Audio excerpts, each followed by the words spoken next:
అందరికీ నమస్కారం. నా పేరు సిరి. నేను వరంగల్లో ఉంటాను. నేను ఒక ట్రాన్స్జెండర్ని. ఒక ట్రాన్స్జెండర్ అనగానే సెక్స్ వర్క్ చేయడం, లేదంటే భిక్షాటన చేయడం, ఇది కామన్ వర్త్గా పబ్లిక్లో నడుస్తుంది. ఇప్పుడు వెల్ ఎడ్యుకేటెడ్ చాలామంది ఉన్నారు. అందులో భాగంగా ఇక్కడ వరంగల్లో మేము ఒక 600 మెంబర్స్ నివసిస్తున్నాం. దాంట్లో మేము కనీసం ఒక 40 మెంబర్స్ వెల్ ఎడ్యుకేటెడ్స్, డిగ్రీ చేసిన వాళ్ళు, పీజీలు చేసిన వాళ్ళు చాలా మట్టుకున్నారు. నా క్వాలిఫికేషన్ వచ్చేసి బీఎస్సీ నర్సింగ్. నేను ఒక నర్సరీలో గవర్నమెంట్కి సంబంధించిన ఎన్జిఓ సంస్థ ద్వారా నర్సరీలో వర్క్ చేశాను. దాంట్లో కమిషనర్ మేడం గారు నా ఇంటర్వ్యూ చూసి నా క్వాలిఫికేషన్కు తగ్గ ఇది జాబ్ ఇది కాదు, ఏదో ఒకటి స్టార్ట్ చేద్దామని నేను స్టార్ట్ చేశాను మేడం. ఇది తక్కువ శాలరీ అయినా, పేరున్నా లేకున్నా అదొక జాబ్ అన్నది నాకు కావాలని నేను అది స్టార్ట్ చేయడం జరిగింది. అందులో భాగంగానే మేడం నాకు ఇక్కడ ఆపర్చునిటీ ఇచ్చారు. జనరిక్ మెడికల్ మీరు చేయగలుగుతారని అడిగితే చేస్తానని చెప్పేసి ఎవ్రీథింగ్ మేము ఓకే చేసుకున్నాము.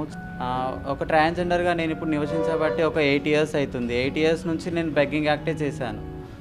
డైలీ పొట్టకూడి కోసం, లేదంటే బట్ట కోసం రోజు 300-400 ట్రైన్లలో అడుక్కొని తినేది మేము.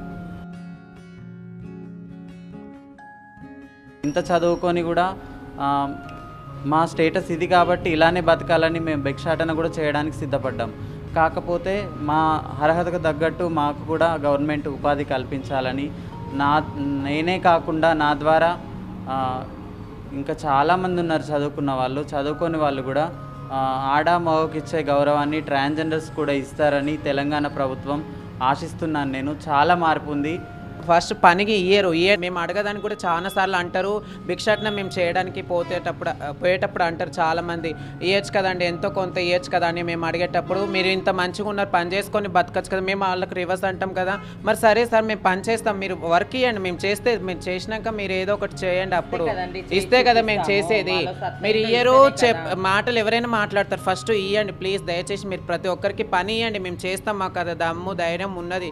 మాకేమైనా ఇష్టం అండి రోడ్ల మీద తిరగడం, మా ఫ్యామిలీ వాళ్ళు చూస్తారు, అందరు చూస్తారు, మాకు ఎంత గలీజ్గా అనిపిస్తుంది. మేము మనుషులమే కదా, మేము మంచిగా బతకాలనుకుంటాం కదా, దయచేసి మాకు అందరికి వర్క్ చేయండి. మాకు వర్క్ ఇస్తే కూడా మేము బరాబర్ చేస్తామండి, అంత సత్తా మాకుంది. మీకు ఎవరు ఇచ్చినా కూడా, ఏ జాబ్ ఇచ్చినా కూడా చేయడానికి మేము సిద్ధంగా ఉన్నామండి. ఎవరు చూసే వాళ్ళు ఎవరైనా కూడా జాబ్స్ చేయాలని కోరుకుంటున్నా. Thank you. అందరికీ నమస్తే అండి. నా పేరు లైలా. నేను తెలంగాణ హిజ్రా ట్రాన్స్జెండర్ సమితి రాష్ట్ర అధ్యక్షురాలిని. దాదాపు మన రాష్ట్రంలో 48,000 మంది ట్రాన్స్ మహిళలను జీవనం కొనసాగిస్తున్నాము.